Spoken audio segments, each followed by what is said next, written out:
Right हमने ये कहा कि सी से याद कर रहे होता है ना चीजों को, सो हम कहते हैं ये कीमियो ऑस्मोसिस आपके पास यहाँ पे होती है और ये क्रिस्टीज की इनर फोल्डिंग्स को कहा जाता है।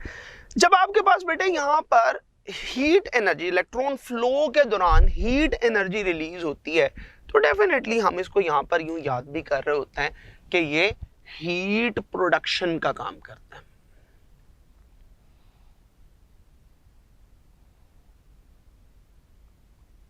हीट प्रोडक्शन का काम करते हैं। ये कैसे पता चलता है कि हीट प्रोडक्शन का काम करते हैं?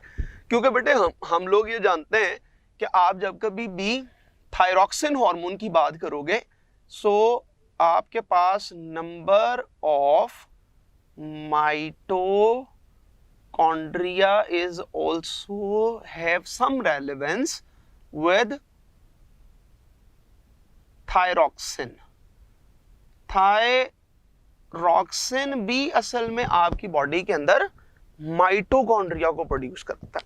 अच्छा, इसी तरीके से हम लोग ये कहते हैं कि बेटे जब कभी भी हम लोग मूव करते हैं टुवर्ड्स हीट प्रोडक्शन से आगे निकलते हैं, तो हम लोग मूव कर रहे होते हैं टुवर्ड्स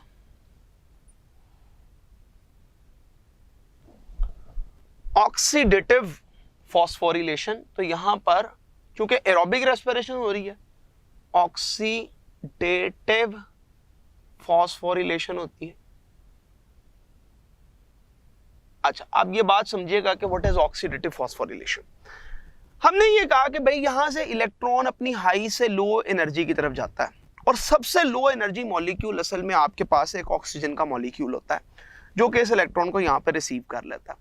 अगर फर्ज करें मेरे बेटे कि आपके पास यहां पे ऑक्सीजन ना हो, तो क्या ये A3 अपना इलेक्ट्रॉन किसी को दे पाएगा? नहीं दे पाएगा। ये A3 का इलेक्ट्रॉन इसके पास चौक हो जाएगा, स्टोर पड़ा रहेगा। ये साइटोक्रोम A के पास इसका इलेक्ट्रॉन पड़ा होगा, साइटोक्रोम C के पास, B के साथ, कोएंजाइम Q के पास, जो भी इंग्रेडिएंट यहां पर पाए जाते हैं उनके पास अपना अपना इलेक्ट्रॉन चौक फॉर्म के अंदर मौजूद रहेंगे। वो अपने इलेक्ट्रॉन्स को वहां से हार्वेस्ट नहीं कर पाएंगे, ठीक है, उसको मूव नहीं कर पाएंगे। जब इलेक्ट्रॉन मूव नहीं करेगा तो हाइड्रोजन बाहर नहीं जाएंगे, जब हाइड्रोजन बाहर नहीं जाएंगे तो यहां पर एटीपी जनरेट नहीं होगा। सो यहां पर कॉन्टिन्यूस एटीपी की जनरेशन के लिए जरूरी है कि यहां पर इलेक्ट्रॉन मूव करें। जितना ज्यादा इलेक्ट्रॉन मूव करेंगे उतना हाइड्रोजन बाहर जाएगा। जब हाइड्रोजन अपने हाई से लो कंसंट्रेशन पे आएगा तो एटीपी जनरेट करेगा। सो हम लोग ये बात पढ़ेंगे कि भाई यहां पर ऑक्सीडेटिव फॉस्फोरिलेशन यानी एरोबिक रेस्पिरेशन होती है। फिर उसके अलावा हम ये जानते हैं कि जनाब ये जी बेटे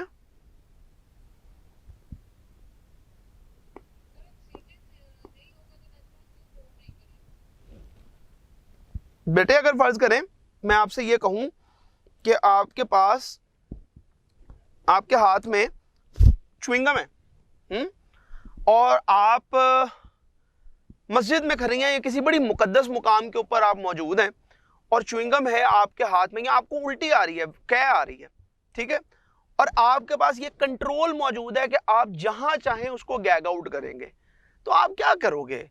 आपको जब तक कोई बिन नहीं मिलेगी, आपको जब तक कोई एरिया नहीं मिलेगा गैग आउट करने के लिए, किसी चीज को फेंकने के लिए, क्या आप उसको ओपनली फेंक दोगे? आप नहीं फेंकोगे बेटे, ठीक है। आप क्या करोगे? उसको कंट्रोल करके रखोगे, ठीक है। जैसे आपने कभी यूरिनेट करना है ना जी, तो यूरिनेट करने से पहले आपको कोई ऐसी जगह ढूंढनी पड़ेगी जहां पर आपको यूरिनेट करना है, राइट। तो मैं ये कहता हूं कि भाई इस इलेक्ट्रॉन को ड्रॉप करने के लिए कोई कैचर चाहिए। वो कैचर कौन है? Who is the final electron acceptor? Oxygen. If oxygen is not available, that electron is not going to drop out. ये गिरने का नहीं है भाई, बिल्कुल साफ सी बात है। Is it clear? If oxygen is not present, if the receiver of oxygen is not there, if no one is here to accept the electron, then the electron will stay in A3. Please give me a sign और something कि मैं आपको फिर clear करूं। Okay, अगर उसका receiver नहीं है ना मेरे बेटे, अगर उसके पास उसका रिसीवर नहीं है तो इलेक्ट्रॉन किसके पास रहेगा? Tell me.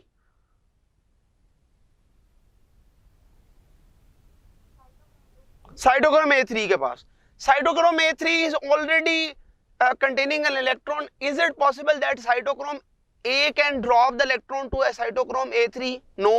इसका इलेक्ट्रॉन इसके पास है, इसके पास इसका इलेक्ट्रॉन है, इसके पास इसका इलेक्ट्रॉन है, इसके हर एक के पास अपने अपने इलेक्ट्रॉन हैं, वो इलेक्ट्रॉन को फ्लो नहीं कर पा रहे।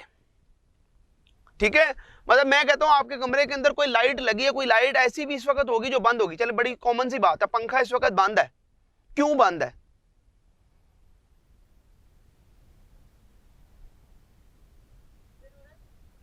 देखिए उसमें चार्ज ही नहीं फ्लो कर रहा, उसमें चार्ज नहीं फ्लो कर रहा। चार्ज जब फ्लो करेगा तो पंखा चलेगा ना। इस वक्त चार्ज उसमें स्टैटिक है, आपने रोका हुआ है, आप बटन ऑन करेंगे चार्ज फ्लो करना शुरू हो जाएगा। बिल्कुल इसी तरीके से अगर यहां पे ऑक्सीजन आएगा, चार्जेस फ्लो करना शुरू हो जाएंगे। जब चार्जेस फ्लो करेंगे, हाइड्रोजन बाहर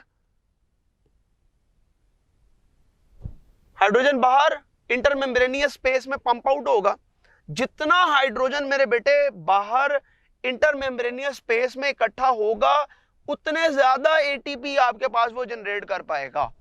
अगर यहां पर ऑक्सीजन मौजूद नहीं होती है, आपके पास इलेक्ट्रॉन की मूवमेंट नहीं होती है। जब आपके पास इलेक्ट्रॉन की मूवमेंट नहीं होती है, तो इलेक्ट्रॉन की मूवमेंट ना होने की वजह से हाइड्रोजन बाहर पंप आउट नहीं होता, एटीपी जनरेट नहीं होता उनके वापसी के ऊपर, right.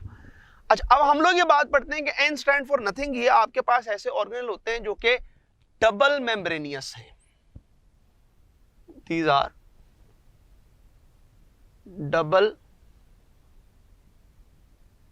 membranous organelles, and these are able for replication. ये रेप्लिकेशन करवाते हैं। मजीद हम लोग ये बात पढ़ते हैं कि क्योंकि इनके पास अपना डीएनए होता है, इसलिए रेप्लिकेट कर सकते हैं। We never mind it. हम कहते हैं कि जनाब ये आपके पास इंटरमीडिएट सब्सटेंसेस बनाते हैं।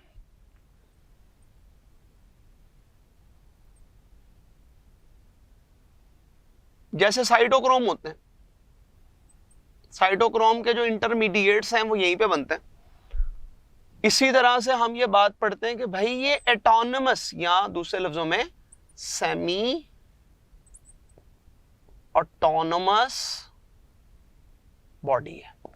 This is a semi autonomous body that can generate a lot of things. हाँ, अच्छा, हम कहते हैं जनाब यहां से अगर हम मूव करते हैं तो सम टाइम आपके पास यहां पर ऐसे ऑर्गेनल्स मौजूद होते हैं जिन ऑर्गेनल्स ने सेल के अंदर यूं इन्वेजिनेट किया, और आज वो ऑर्गेनल इस सूरत में सेल के अंदर पाए जाते हैं और वो यूं स्टैक से बनाते हैं। हम कहते हैं कि जनाब ये वाले जो ऑर्गेनल हैं इनको हम लोग प्लास्टिड्स का नाम देते हैं, और ये प्लास्टिड ओरिजिनली कभी किसी वक्त में प्लास्टिड्स नहीं होते थे, बल्कि ये प्रोप्लास्ट थे, प्रोप्लास्टिड्स थे। प्लास्टिड्स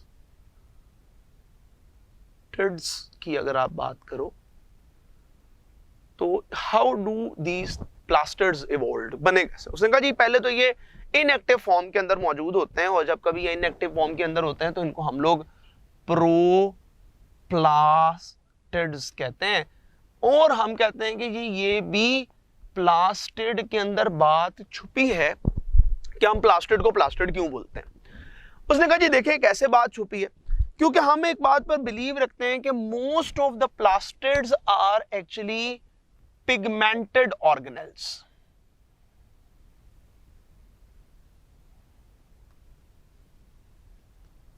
ये मेरे बेटे पिगमेंटेड ऑर्गेनल्स हैं, ठीक है। और ये बाकी ऑर्गेनल के मुकाबले में, मैं वैक्यूल को तो इन कंपैरिजन नहीं लेता, लेकिन बाकी बहुत से ऑर्गेनल्स के मुकाबले में they are comparatively larger in size.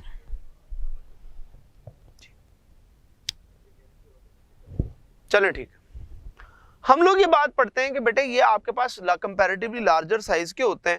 ये आपके पास ऐसे ऑर्गेनल होते हैं जो कि सेमी ऑटोनोमस बॉडीज हैं, यानी क्योंकि इनके पास अपने राइबोसोम्स, अपने माइटोकॉन्ड्रिया मौजूद होते हैं।